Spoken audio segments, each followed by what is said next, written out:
Hello दोस्तों, कैसे हैं आप सब। मैं रोहित सिंह अपने YouTube channel Rohit chemistry classes में आप सभी का स्वागत करता हूं। और आज हम लोग पढ़ने वाले हैं क्लास 12 केमिस्ट्री यूनिट सोल्यूशन में वाष्प दाब। वेपर प्रेशर क्या है, वाष्प दाब से आप क्या समझते हैं और वाष्प दाब को प्रभावित करने वाले फैक्टर या कारक पूछे जाते हैं।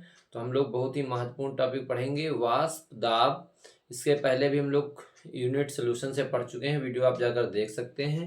और आइए हमारे चैनल को लाइक कीजिए, सब्सक्राइब कीजिए, शेयर कीजिए और जल्दी से हम लोग पढ़ना स्टार्ट करते हैं। आप लोग बिल्कुल ज़बरदस्त तरीके से वीडियो को लाइक कीजिए। आइए हम लोग पढ़ते हैं, हेडिंग डालेंगे वाष्प दाब। वाष्प दाब, वेपर प्रेशर।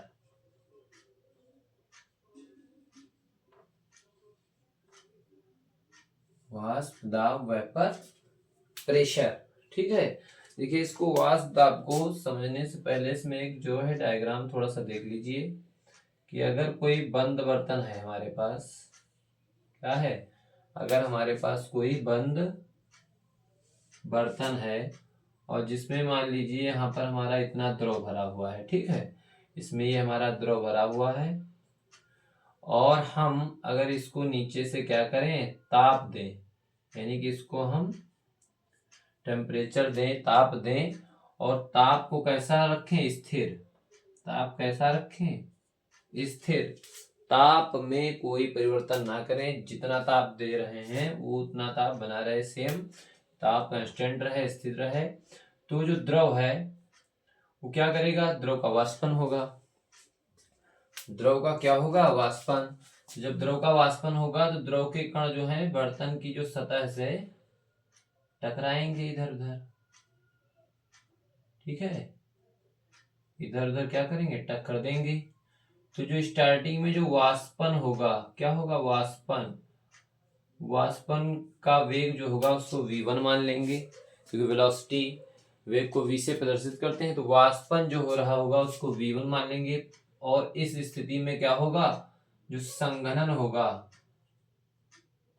जो संघनन होगा, संघनन से मतलब जब ये वाष्प पुनः क्या बन जाए, द्रव बनने, ठीक है, तो जो संघनन होगा ये कम होगा, यानी कि जो v2 होगा, संघनन को वेग को दिखाएंगे v2 से, ठीक है, v2।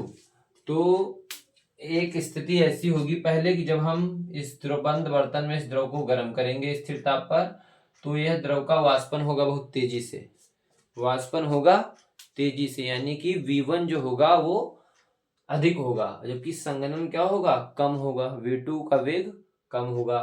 कुछ समय बाद क्या हो जाएगा कि संघनन जो होगा वो अधिक हो जाएगा, v2 का वेग अधिक हो जाएगा और वाष्पन का वेग v1 क्या हो जाएगा, कम हो जाएगा। और एक ऐसी स्थिति आएगी कि जब द्रव और वाष्प के बीच साम्य अवस्था स्थापित हो जाएगी, यानी कि पहली कंडीशन देखो क्या बनी थी, v1 क्या था, ज्यादा था, v1 का वेग ज्यादा था, तो v2 क्या था, v2 वाष्पन का वेग क्या था, कम था। दूसरी कंडीशन क्या बनी, जब v1 क्या हुआ, कम हुआ और v2 का वेग जो है वाष्पन का, संघनन का v2 संघनन का वेग क्या हुआ, बढ़ा।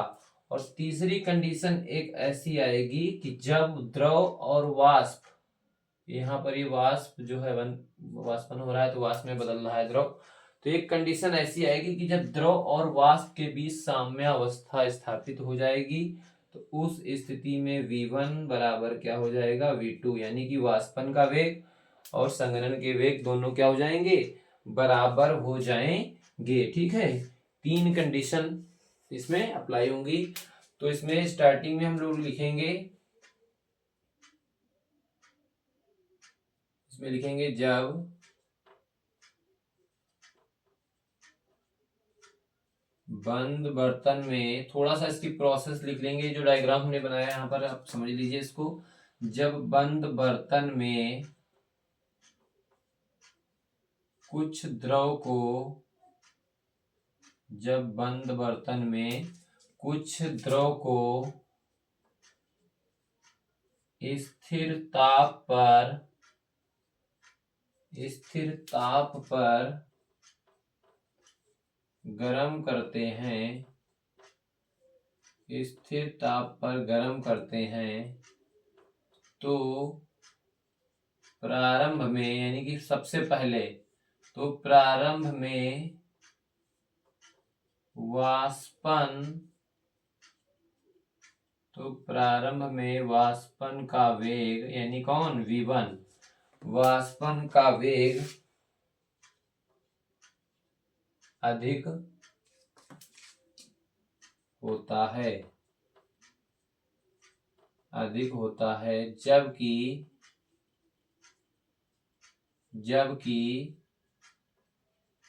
संघनन, जबकि संघनन का वेग कौन, V2 से दिखाते हैं, जबकि संघनन का वेग V2 वेग कम होता है। ठीक है, और ये प्रोसेस जब थोड़ी देर चलेगी तो फिर रिवर्स हो जाएगी कंडीशन। कुछ समय बाद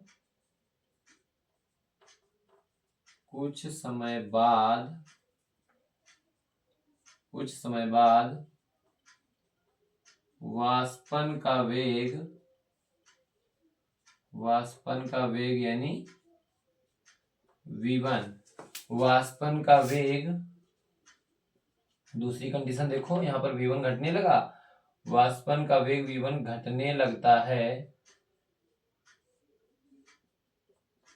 जबकि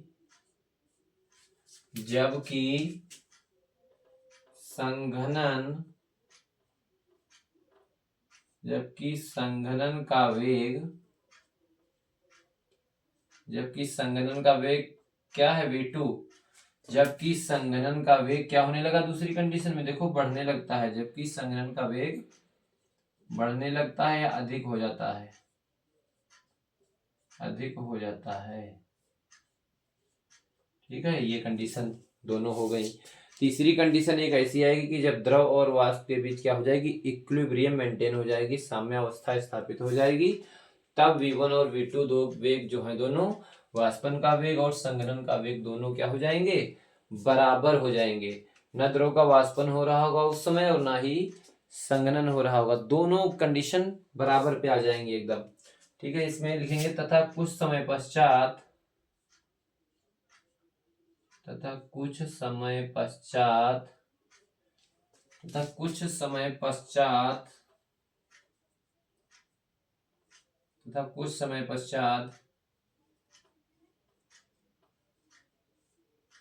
वाष्पन वेग तथा संघनन वेग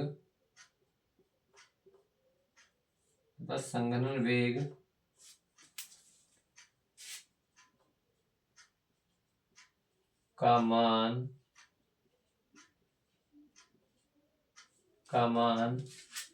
बराबर हो जाता है,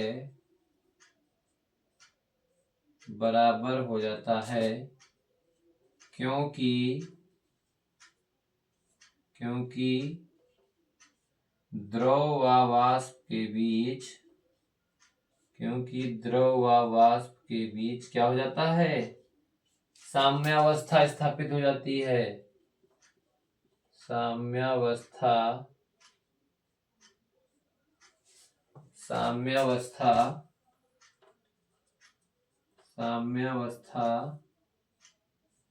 स्थापित हो जाती है, साम्यावस्था स्थापित हो जाती है। ठीक है, तो जब साम्यावस्था स्थापित हो जाएगी, इसी साम्यावस्था को हम लोग द्रव वाष्प साम्यावस्था भी कहते हैं, तथा इसे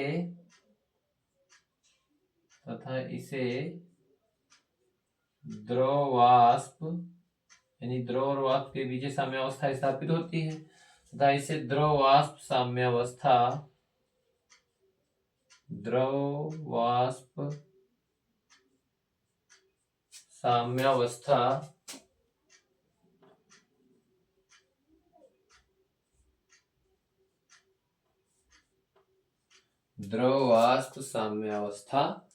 कहते हैं। तो ये तो पूरी यहाँ पर हमने ये डायग्राम बनाया कि एक बंद बर्तन है, उसमें कुछ द्रव है, उस द्रव को स्थिर ताप पर गर्म किया जा रहा है। तो द्रव का पहले वाष्पन होता है, जब द्रव वाष्प में बदलता है उसी को हम कहते हैं वाष्पन। तो वाष्पन का वेग शुरुआत में प्रारंभ में V1 जो होता है वो अधिक होता है, और उस समय संघनन की मात्रा बहुत कम होती है, संघनन बहुत कम होता है तो V2 कम होता है। लेकिन कुछ ही समय पश्चात क्या होता है कि वाष्पन का वेग V1 घटने लगता है और V2 संघनन का वेग बढ़ने लगता है। और एक कंडीशन ऐसी आती है कि जब V1 और V2 दोनों क्या हो जाते हैं, इक्वल हो जाते हैं, यानी कि द्रव और वाष्प के बीच साम्यावस्था स्थापित हो जाती है, और इस साम्यावस्था को ही द्रव वाष्प साम्यावस्था कहते हैं। अब यहाँ से अगर हम वाष्प दाब की बिल्कुल सटीक परिभाषा निकालें तो हम लोग यहाँ लिखेंगे डबल इनवर्टेड कॉमा में साम्यावस्था में, क्योंकि साम्यावस्था देखो स्थापित है द्रव और वाष्प के बीच, साम्यावस्था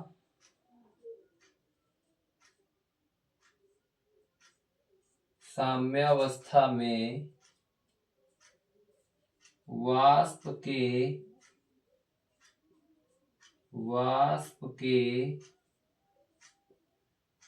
वाष्प के कणों का दाब, वाष्प के कणों का दाब वाष्प दाब कहलाता है। वाष्प दाब कहलाता है। वाष्प दाब कहलाता है। बिल्कुल आसान सी भाषा में कि जब साम्यावस्था में जो वाष्प के कण होंगे वो जो भी दाब आरोपित करेंगे बंद बर्तन की सतह से, दीवार से, तो वह जो दाब होगा वही वाष्प दाब कहलाता है। एक और डिफिनीशन इसकी लिख सकते हैं, अथवा करके एक डिफिनीशन और लिख सकते हैं हम लोग। क्या लिखेंगे? क्योंकि देखिए द्रव और वाष्प के बीच में क्या स्थित है, कौन सी साम्यावस्था? द्रव वाष्प साम्यावस्था। इसमें लिखेंगे द्रव वाष्प साम्यावस्था में द्रव वाष्प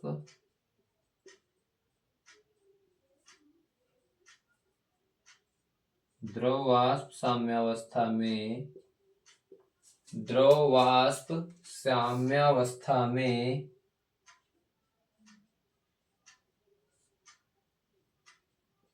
वाष्प के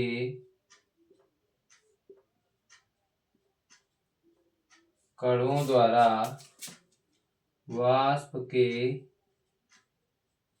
द्वारा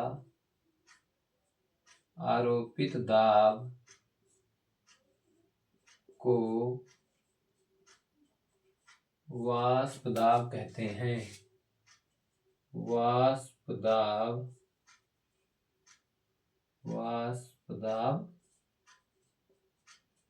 कहते हैं। डबल इनवर्टेड कॉमा बंद कर लेंगे, ठीक है। ये दो डिफिनीशन है, आप दे सकते हैं शॉर्ट में। ये तो पूरी प्रोसेस हमने बताई है कि कैसे वाष्प दाब की प्रक्रिया संपन्न होती है बंद बर्तन में, और फिर हमने इसकी सटीक परिभाषा आपको बता दी है कि साम्यावस्था में वाष्प के कणों का जो दाब होता है वही वाष्प दाब कहलाता है। दूसरी हमने डिफिनीशन अथवा करके बताई कि वह द्रव वाष्प साम्यावस्था, यानी कि द्रव और वाष्प के बीच जो साम्यावस्था है उसी की बात हो रही है। द्रव वाष्प साम्यावस्था में वाष्प के कणों द्वारा आरोपित दाब को वाष्प दाब कहते हैं, ठीक है। इतनी बात। और एक चीज और ध्यान रखिएगा कि जो वाष्प दाब होते हुए भी द्रव के जो कण होते हैं वो बहुत कम उनका वाष्पन होता है। क्यों? क्योंकि बाहर से जो वायुमंडलीय दाब लगता है, ठीक है, बाहर से जो कौन सा दाब? वायुमंडलीय दाब। ये जो बाहर से वायुमंडलीय दाब लगता है ये क्या करता है? वाष्प दाब का विरोध करता है। क्या करता है? वायुमंडलीय दाब वाष्प दाब का विरोध करता है, जिसके कारण वाष्प दाब होते हुए भी द्रव के बहुत कम अणु ही वाष्पित होते हैं, या उनका वाष्पन होता है, या वो वाष्प में बदलते हैं। क्यों? क्योंकि बाहर से जो वायुमंडलीय दाब है वो वाष्प दाब का क्या करता है? विरोध करता है। चाहे तो आप ये बात हमने जो बताई नोट करके लिख सकते हैं, हमें नीचे लिखेंगे तो आपको दिखेगा नहीं, स्पेस कम है बोर्ड पर। जल्दी से स्क्रीनशॉट लीजिए। फिर हम लोग वाष्प दाब को प्रभावित करने वाले कारक पढ़ेंगे। कौन कौन से ऐसे कारक हैं, फैक्टर हैं जो वाष्प दाब को प्रभावित करते हैं। जल्दी से स्क्रीनशॉट लीजिए सभी लोग। स्क्रीनशॉट लीजिए सभी लोग। देखिए आप लोग चाहें तो नोट करके लिख लें, जो भी हमने आपको पॉइंट एक बताया था उसको चाहें तो आप नोट करके लिख लीजिए। वाष्प दाब के होने पर भी वाष्प दाब के होने पर भी द्रव के अणु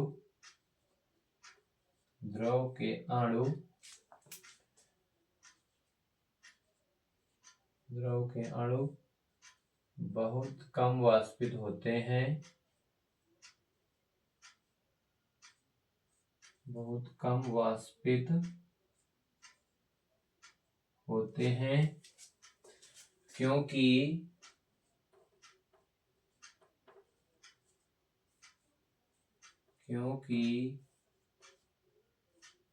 बाहर से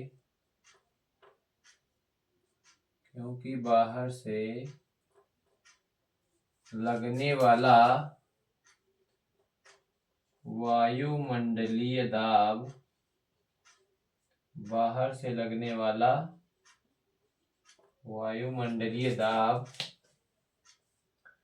कामा लगा लेंगे, वाष्प दाब का विरोध करता है। वाष्प दाब का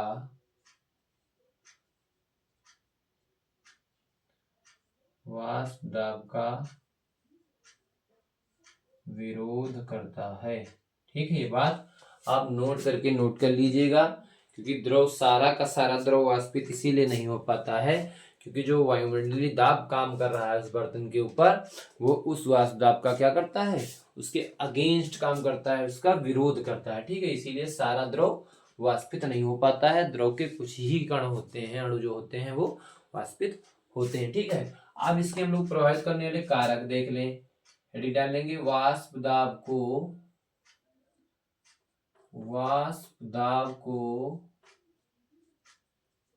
प्रभावित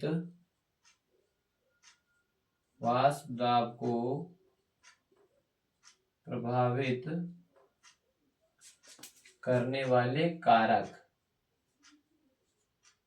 वाष्प दाब को प्रभावित करने वाले कारक कौन से फैक्टर हैं जो वाष्प दाब को इफेक्ट करते हैं या अफेक्ट करते हैं, प्रभावित करते हैं। इसमें सबसे पहला जो फैक्टर रहेगा वो रहेगा द्रव की प्रकृति। सबसे पहला जो फैक्टर रहेगा वो क्या रहेगा, द्रव की प्रकृति। द्रव की प्रकृति जो है वो क्या करेगी, वाष्प दाब को प्रभावित करेगी। कैसे, यदि जो द्रव के अणु हैं, अगर उन द्रव के अणुओं या कणों के बीच अगर आकर्षण बल क्या है, कम है, आकर्षण बल क्या है, द्रव के अणुओं के बीच कम है, तो फिर क्या होंगे, वो एक दूसरे की ओर आकर्षित कम होंगे।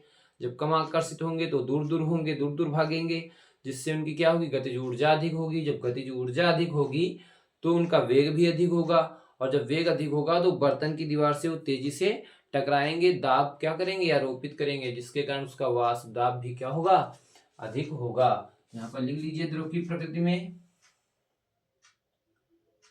यदि द्रव के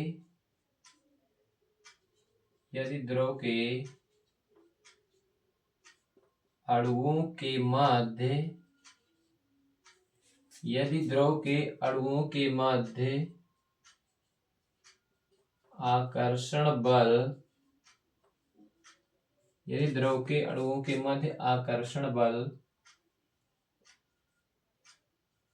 कम होता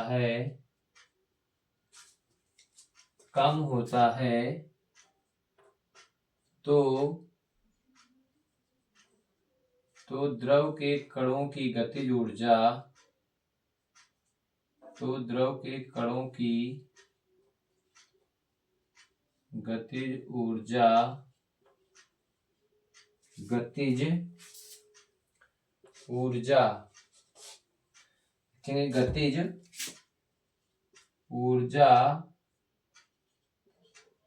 अधिक होने से गतिज ऊर्जा अधिक होने से उसका वेग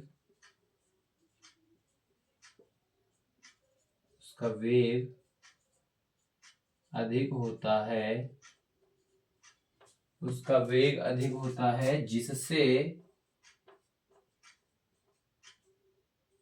जिससे वह अधिक दाब आरोपित करता है, जिससे वह अधिक दाब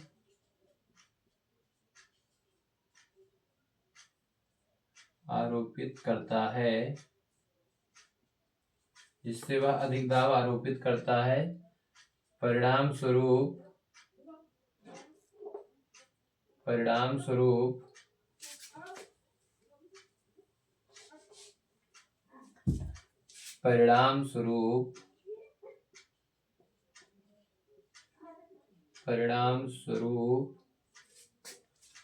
वाष्प दाब भी अधिक होता है। परिणाम स्वरूप वाष्प दाब भी क्या होता है? अधिक होता है। ठीक है, एक तो ये कंडीशन हो गई कि यदि द्रव के अणुओं के मध्य आकर्षण बल कम है तो द्रव के कणों की गतिज ऊर्जा अधिक होगी, और गतिज ऊर्जा अगर अधिक होगी तो गतिज ऊर्जा के अधिक होने से उसका वेग भी अधिक होगा, और अगर वेग अधिक होगा तो वह क्या करेगा? बहुत ही अधिक दाब के आरोपित करेगा बर्तन की दीवार पर, सतह पर, और जिसके परिणाम स्वरूप वाष्प दाब भी क्या होगा? अधिक होगा। और वाइसी वर्षा भी हो सकती है। यदि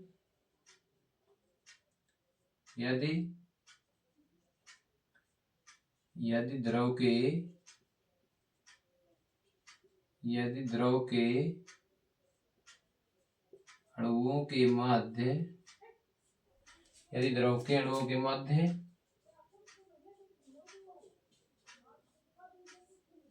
आकर्षण बल अधिक हो या अधिक होता है, ठीक है, तो वाष्प दाब क्या होता है? कम। तो वाष्प दाब कम होता है। ये इस वाला सेंटेंस जो है सेकेंड वाला, जहां से जो हम स्टार लगा रहे हैं, ये वाला सेंटेंस हमने शार्ट में लिख दिया है। पूरी कहानी वही है कि देखो यहाँ पर द्रव के अणुओं के मध्य आकर्षण बल कम था तो गतिज ऊर्जा बढ़ी थी, गतिज ऊर्जा बढ़ने से वेग बढ़ा था, वेग बढ़ने से क्या हुआ था? दाब बढ़ा था, दाब अधिक आरोपित होने की वजह से। लेकिन यहाँ पर क्या होगा? अगर द्रव के अणुओं के मध्य आकर्षण बल अधिक है तो जब द्रव के अणु पास पास आ जाएंगे तो वह एक दूसरे को आकर्षित करेंगे, तो वो क्या करेंगे? उनकी गतिज ऊर्जा घटेगी, गतिज ऊर्जा घटेगी, वेग घटेगा, वेग घटेगा तो दाब वो कम लगाएंगे, आरोपित करेंगे, जिसके कारण वाष्प दाब भी उनका क्या होगा? कम होगा। हमने सीधे लिख दिया है कि वाष्प दाब कम होता है। बाकी आप पूरी कहानी जस्ट ऊपर वाली की रिवर्स उल्टा लिख सकते हैं। चाहो तो आप, हम ब्रैकेट में आपके लिखे दे रहे हैं वाइसी वर्षा। वाइसी वर्षा का मतलब होता है कि जो बात ऊपर लिखी गई है उसके जस्ट उल्टा बात यहाँ पर अप्लाई होगी। इसी का मतलब होता है वाइसी वर्षा। जो ऊपर 3 लाइनों में बात लिखी गई है वही बात यहाँ पर इसके विपरीत हो जाएगी, बस। ठीक है, हमने शार्ट में कर दिया है इसको कि जब आकर्षण बल अधिक होगा तो वाष्प दाब क्या होता है? कम होता है। ठीक है, दूसरी चीज क्या है? दूसरा जो पॉइंट प्रभावित करेगा वो है श्यानता। क्या है? श्यानता, विस्कोसिटी। श्यानता क्या होता है? अगर द्रव गाढ़ा है, द्रव अधिक श्यान है अगर, तो फिर क्या होगा? वाष्प दाब कम हो जाएगा। इसमें लिखेंगे द्रव की श्यानता अधिक होने पर क्या हो जाएगा? आकर्षण बल बढ़ जाएगा, और जब आकर्षण बल बढ़ जाएगा तो देखो वाष्प दाब कम नहीं हो जाएगा। अधिक होने पर आकर्षण बल बढ़ जाता है, जिससे गतिज ऊर्जा गतिज ऊर्जा तथा वेग, गतिज ऊर्जा तथा वेग क्या हो जाता है, कम हो जाता है, कम हो जाता है, अर्थात वाष्प दाब भी क्या हो जाता है, कम हो जाता है, अर्थात वाष्प दाब भी कम होता है या हो जाता है, वाष्प दाब भी क्या होता है, कम हो जाता है। ठीक है, और जस्ट इसके बाद हम वाइसी वर्सा भी लिख सकते हैं, वाइसी वर्षा कि यदि द्रव की श्यानता, अगर द्रव की श्यानता कम हुई तो आकर्षण बल घट जाएगा, और जब घट जाएगा तो फिर से सब सारी कंडीशन उल्टा हो जाएगी, गतिज ऊर्जा भी बढ़ जाएगी, वेग भी बढ़ जाएगा, वाष्प भी बढ़ जाएगा। ठीक है, तो वाइसी वर्षा। ठीक है, अगला पॉइंट जो है क्या प्रभावित करेगा इसको, तीसरा है ताप। क्या प्रभावित करेगा, ताप। देखो यहाँ पर हमने अभी एक फिगर बनाया था, उसमें हमने ताप को स्थिर रखा था, ताप में परिवर्तन नहीं किया था, ताप स्थिर था वहां पर। लेकिन अगर ताप हम बढ़ाएंगे तो फिर द्रव का क्या होगा, वाष्पन भी बढ़ जाएगा। तो यहाँ पर लिखेंगे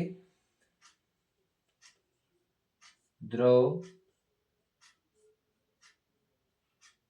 का ताप बढ़ाने पर, द्रव का ताप बढ़ाने पर, द्रव का ताप बढ़ाने पर